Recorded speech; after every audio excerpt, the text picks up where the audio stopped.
bentornati nel secondo video dedicato a Tales of Evil. La protagonista di oggi è Layla Redfield. Se vi piacciono questi tutorial e volete vederne altri, iscrivetevi al mio canale, commentate e condividete questo video. Per dipingere Layla procederemo come sempre per step, partendo dai colori base, creando volume con shade e lumeggiature e infine rifinendo il tutto con alcuni piccoli dettagli.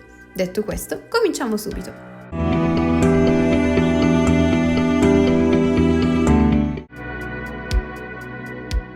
Partiamo stendendo i colori base diluiti abbastanza da lasciare intravedere le luci e le ombre lasciate dal primer, senza però che colino via.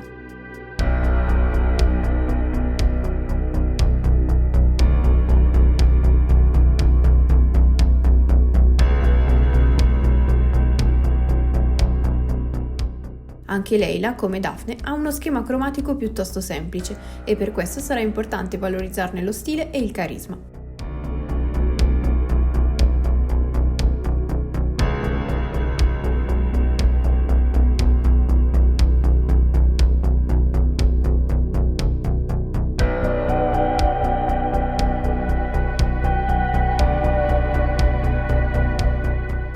Per quanto riguarda i pantaloni, ho voluto creare una sorta di leggings dalla finitura satinata, che ovviamente per ora sono molto lontani dal risultato finale.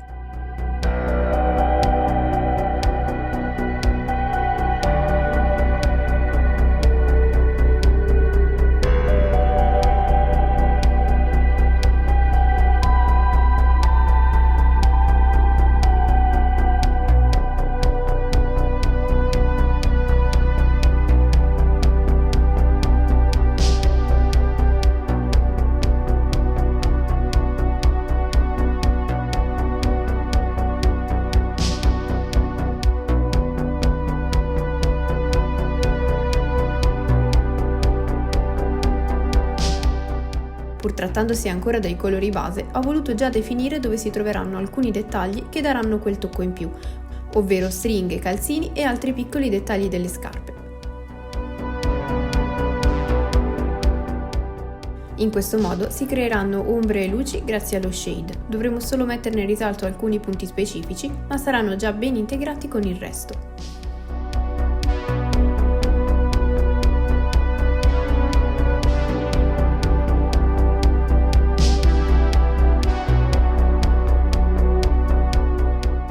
Riprendiamo quindi lo stesso shade nero usato per la precedente miniatura, che personalmente uso molto più frequentemente di qualsiasi altro colore.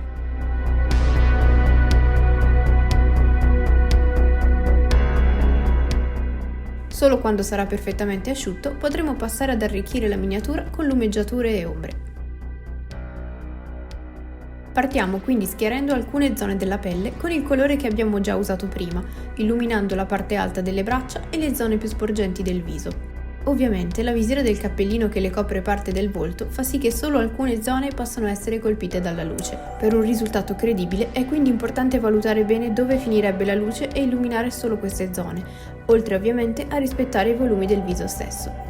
Per un risultato più armonioso possiamo utilizzare un tono per l'incarnato leggermente più scuro, così da dare un aspetto più plastico al tutto.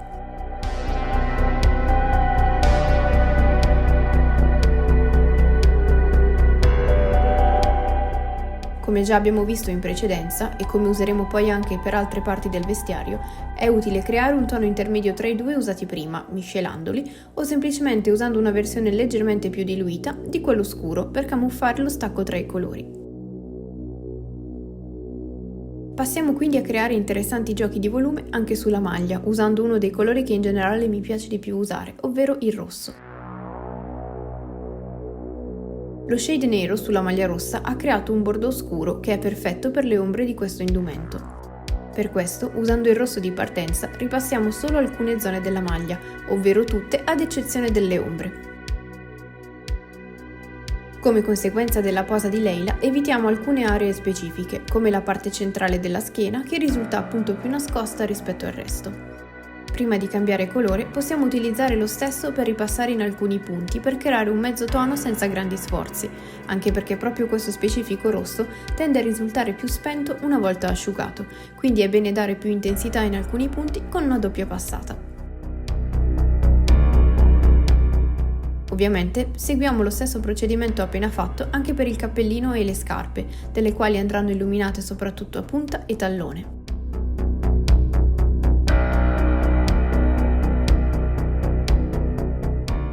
Una volta soddisfatti, passiamo ad un rosso più chiaro, o meglio più carico, così da ravvivare il tutto. A maggior ragione, le zone da schiarire sono quelle direttamente colpite dalla luce, quindi la parte alta del cappellino, le pieghe sulle spalle e quelle in generale più sporgenti. Il rosso che abbiamo usato come base è più freddo, mentre questo e quello che useremo fra poco sono più caldi. Unirli per creare delle sfumature permetterà di ottenere un risultato vivo e brillante, anche su una semplice t-shirt rossa.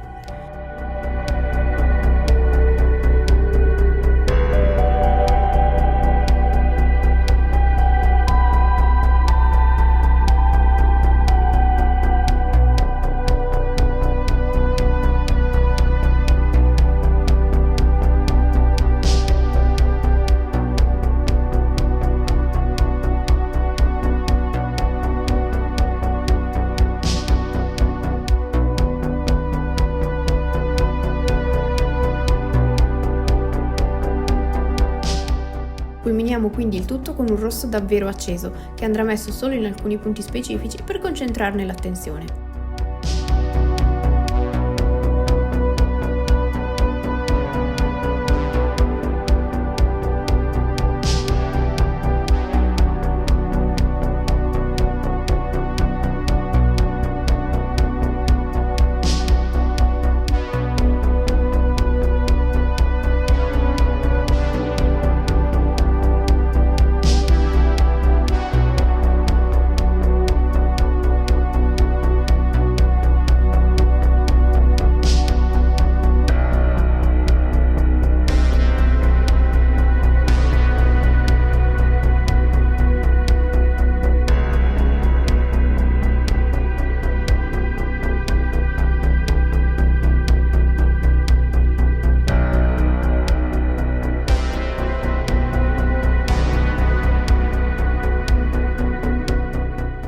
Una volta terminati tutti gli indumenti rossi, possiamo passare a dare un senso ai pantaloni.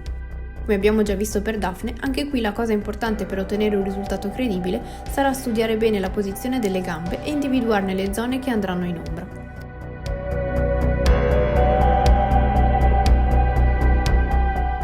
Per prima cosa, individuiamo grossolanamente le parti delle cosce e dei polpacci colpiti dalla luce.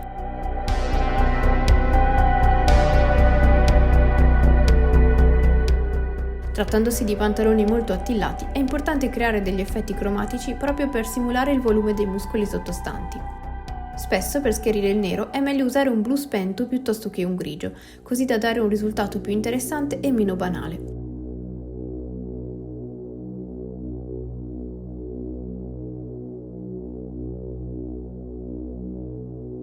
A questo punto passiamo a intensificare le zone di ombra.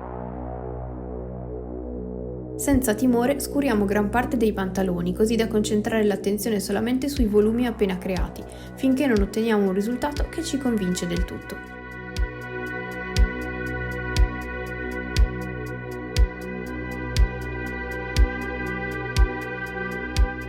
Come abbiamo già imparato a fare, adesso sfumiamo le linee di confine tra i due, mischiando tra loro i colori usati prima. In questo modo riusciremo a dare l'illusione di un tessuto aderente ma dalla superficie semilucida.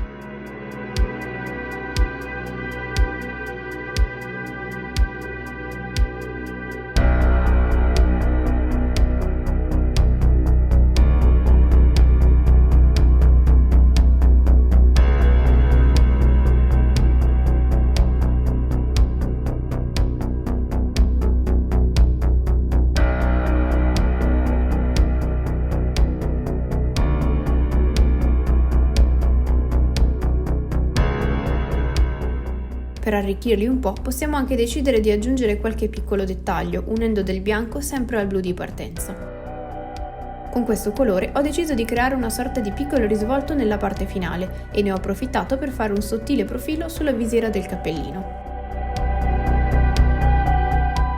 Iniziamo quindi a creare dei riflessi sulla katana, partendo dai riflessi più chiari da collocare alle estremità. Faremo lo stesso anche per le parti più scure. Con il grigio ridefiniamo quelle che sono le zone di transizione tra i due colori, utilizzandolo coprente per le parti centrali e più diluito verso le estremità. In questo modo riusciamo, passaggio dopo passaggio, a creare una transizione convincente. L'effetto del cosiddetto metallo-non metallo è una tecnica piuttosto complessa nella sua interezza, ma dato che i livelli di esperienza possono essere molto diversi, realizzare 2 semplici sfumature alternate sui lati della lama può essere già un buon risultato, sicuramente più di impatto rispetto ad un colore metallizzato, ma pur sempre semplificato e accessibile. A questo punto non ci resta che creare una sfumatura convincente e omogenea tra i colori, alternando passate diluite di bianco e nero, così come creando mezzi toni mischiandoli tra loro.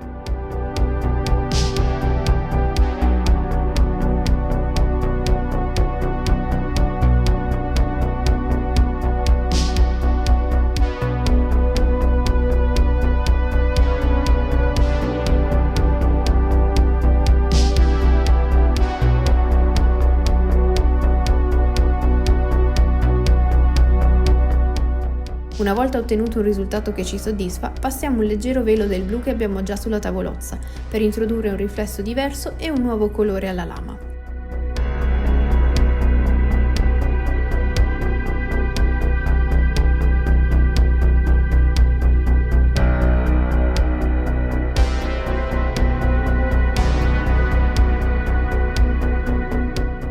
Passiamo quindi ai dettagli finali, che servono principalmente a dare un aspetto più curato all'insieme.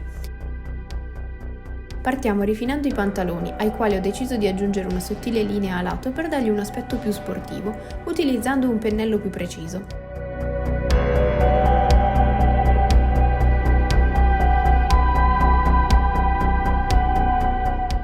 Continuiamo con le linee sottili, ma questa volta bianche, per delineare meglio il centro della lama.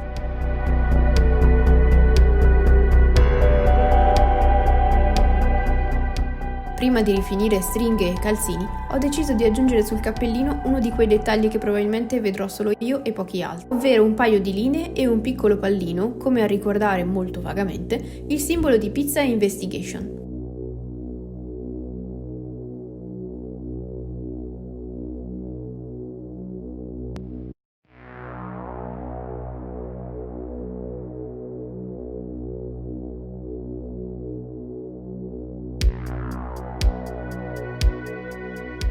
Qualche colpo di luce sui capelli contribuirà a dare volume e definire meglio la chioma.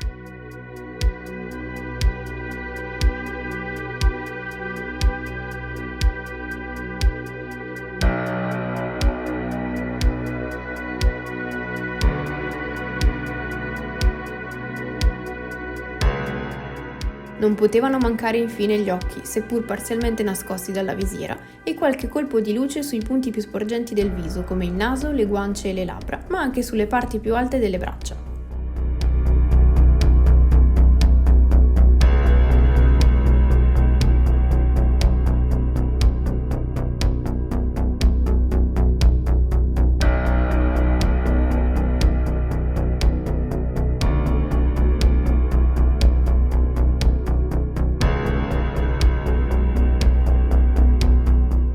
Un'ultima passata decisa alla basetta, rigorosamente in nero, e abbiamo finito. Spero che questo video vi possa essere utile. Fatemi sapere qui sotto tramite un commento cosa ne pensate e iscrivetevi al mio canale se non volete perdervi nessuno dei prossimi video. Qui sotto in descrizione vi lascio il link all'episodio precedente, la lista di tutti i colori e i pennelli usati in questo video, oltre a qualche indicazione riguardo agli strumenti che uso solitamente. Detto questo vi ringrazio nuovamente e vi do appuntamento alla prossima miniatura. Ciao!